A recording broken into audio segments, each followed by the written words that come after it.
Orac continues where we left off last time in Deliverance.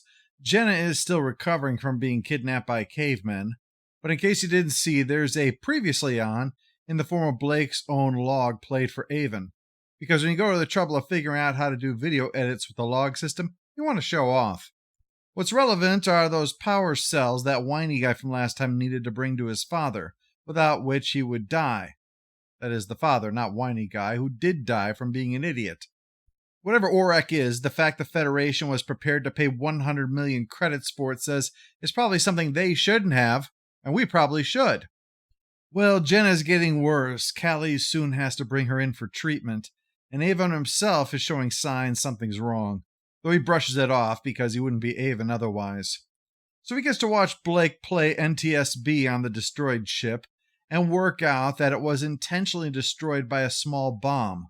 So they know the Federation is likely on their way too, but things are worse.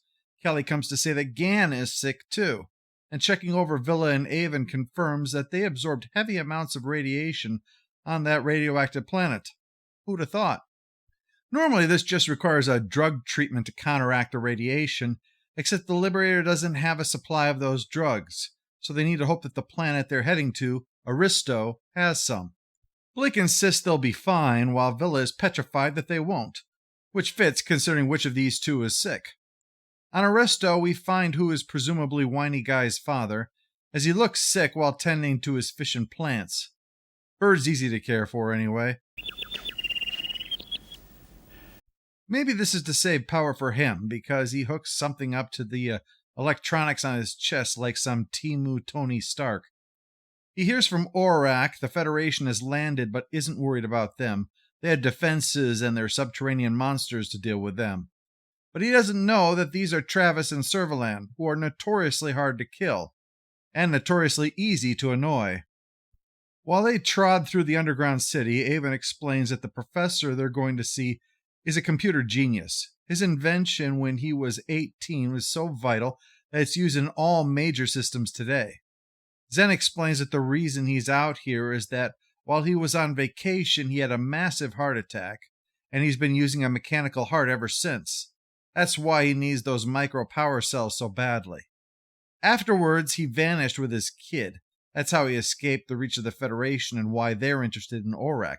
This guy's had little better to do than perfect computer technology for 40 years. This ought to be some good stuff. Probably comes bundled with first light and everything. Zen says this place is a crap hole, though. The oceans have turned acidic and sea levels are rising, and the land itself is arid, so not a nice vacation planet. There's an amphibious species, though, that the professor alluded to that is apparently hostile, so we'll leave that to Servalan and Travis to sort out for us. What they can't leave for the Federation is Orac's defensive measures, since the high and mighty professor is busy taking a nap. It takes over Zen and demands to know why they're here, so Blake explains about the micro power cells and Orac says, okay, you can beam down and we'll sort this out further. It gives Zen back control, but it's clear that's just a courtesy that Orac can take away at a whim if they don't listen. Callie suggests maybe they should just make a run for it while they can, but even points out that this wouldn't really go down well for the 2/3 of the crew that are dying right now. They teleport down near an obelisk where they find some kind of force barrier, which could be bad news, but not as bad as the news Travis gives Servalan about the slee stack or whatever that's following them, that there's an obstacle up ahead, and that it's likely if they remove it the ceiling will collapse. Still, Servalan sees this jar of acid as half full. When we deliver Orac to the Federation, they will be very grateful and very generous. Oh, I'm sure the Federation seems so honorable, don't they? Well, things take a turn for... I'm your minion now. Once you've tasted newt, you never go back. Well, lucky thing Travis comes to the rescue. I'll go first, shall I? No, Travis. You will follow me. Yeah, that really restored the ding to your composure.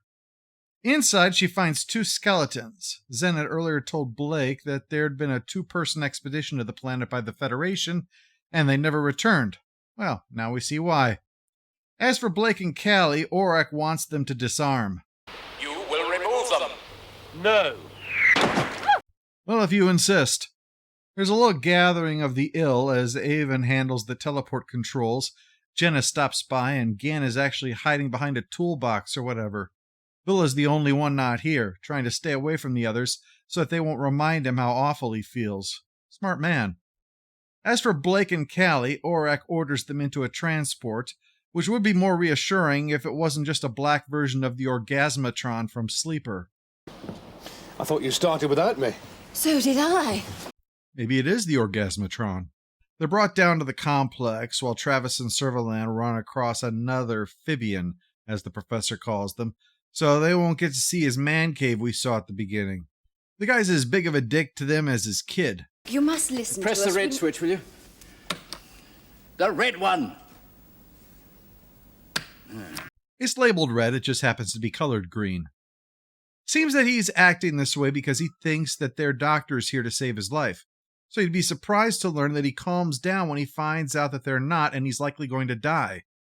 He even says to take all the radiation drugs they like. He doesn't need them.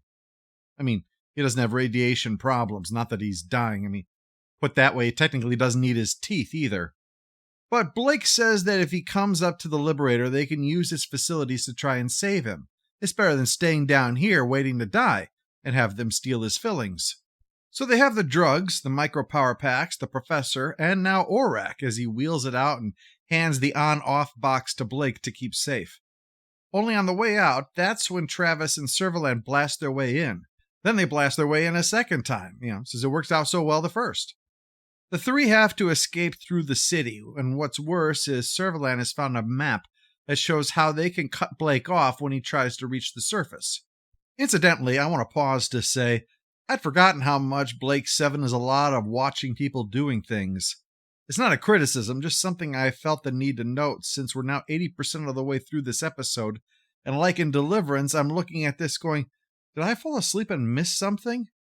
There's just an entirely different structure to it that means there's not a lot to cover in the events. Basically what I'm saying is I don't want you to think I'm just glossing over this and shoving the video out the door.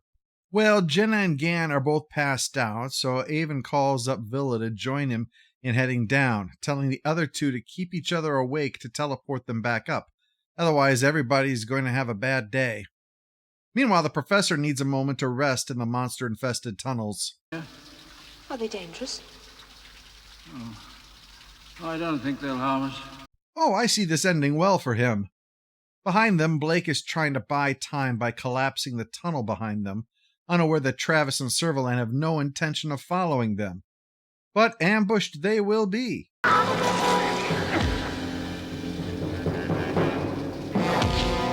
I'll teach you to presume the super genius who's lived here 40 years knows what's going on around him. Though there won't be an I told you so, his heart gave out already. But the most powerful computer in the universe is theirs at least, and given everything they put up with, it's almost been worth it. They reach the surface and Blake puts heavy rocks on the door to make sure Travis and Servalan can't follow. And I suppose in a way it works, since they don't follow. They ambush. After brief monologuing, Servalan gives Travis permission to kill Blake. The big gem ring gives you something to aim at. With these two at their mercy, Avon is perfectly fine with showing that he doesn't have any, but Blake has a better idea. Fuck with them. He's going to leak to the Federation that they let him take Orac and see what happens. Servalan gives a, "This is another fine mess you've gotten me into," and we return to the escaping Liberator. They switch Orac on and universally agree that it is annoying, but Orac says it's so smart it can predict things that will happen, one of which being that this ship will be destroyed. And that's how we end the first season. Hope you enjoyed it. Deliverance and Orac are intertwined, not just a continuation. There's both paying off the setup and coping with the consequences, since Deliverance had a plot of its own with a beginning, middle, and end. The standalone plot of Deliverance is serviceable, not remarkable, but it gives Avon a chance to really shine when he gets the spotlight here. But the cavemen themselves are a tedious threat. Bringing Travis back into things in anticipation of he and Servalan pursuing Orac was handled well, and gave the character some shades even though he remained fixated upon Blake. As for this, the plot is shockingly pedestrian. While the performance of the professor is enjoyable and our regulars, of course, deliver, the threat makes me almost pine for the cavemen. Blake and Callie just schlep into the place and are handed ultimate computing power, and they don't even particularly appreciate it. It's amusing they all sit around snarking at the thing once they have it, but really they're treating it like a magic box that should know on its own how to make their lives better.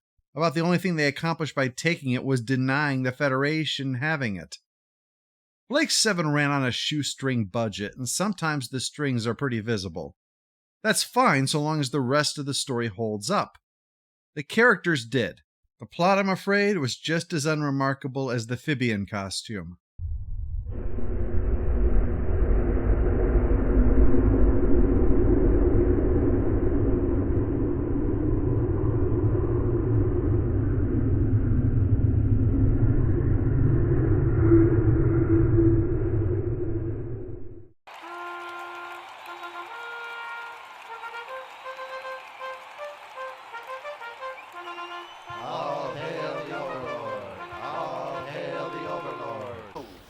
Good shot, Avon.